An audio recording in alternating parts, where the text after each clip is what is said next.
Hallelujah. प्रभु यीशु मसीह महापवित्र सामर्थी नाम से सभी भाई बहन को जय मसीह की। आइए, आज का दिन यहोवा ने बनाया है। एक सुंदर भजन लेकर आ रही हैं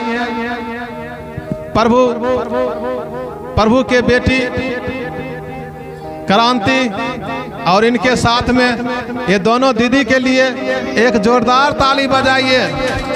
परमेश्वर का धन्यवाद हो। आइए सुनते हैं एक प्यारा सा सुंदर भजन। हालेलुया। सब दीदी बहन जय मसीह की। हालेलुया। देसा बातु गाइला पियाओ भी देसा बातु गाइला, देसा बातु गाइला पियाओ भी देसा बातु गाइला, काहे नहीं गाइला पियाओ यीशु के चार चबा, काहे नहीं गाइला पियाओ यीशु के चार चबा, महाला बनाइला हो पिया हो, दो महाला बनाइला हो पिया हो, महला बनाइला पिया हो, दो महला बनाइला,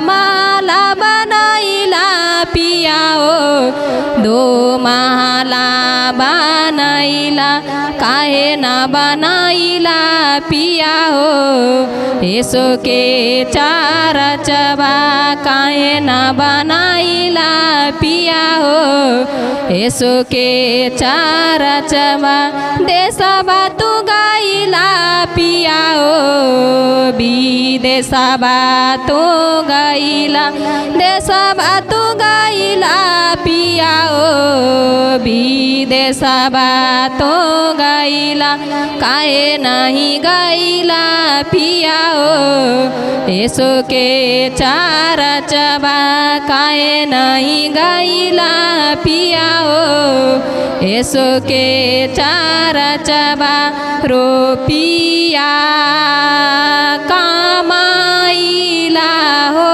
पिया हो, धनमा बनाइला हो पिया हो, रुपया कमाइला पिया हो, धनमा बनाइला, रुपया कमाइला पिया हो, धनमा बनाइला, काहे नहीं कैला पिया हो निराधन के दानमा, काहे नहीं कैला पिया हो निराधन के दानमा, देशबा तू गाइला पिया हो विदेशबा तो गाइला, देशबा तू गाइला पिया हो विदेशबा तो गाइला, काहे नहीं गाइला पिया हो यीशु के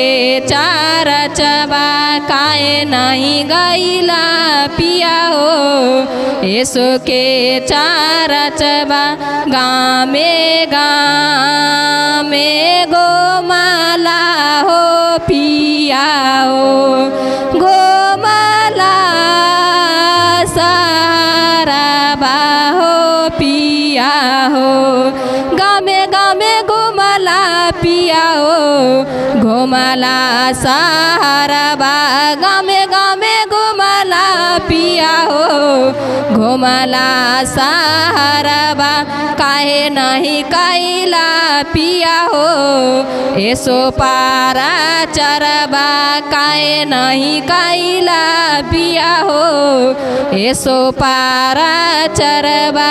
हालेलुया, प्रभु यीशु मसीह की। एक बार जोरदार ताली बजाइए, प्रभु के लिए धन्यवाद हो। इतना सुंदर भजन क्रांति ने, ये दोनों दीदी ने मिलकर गाए हैं। धन्यवाद हो।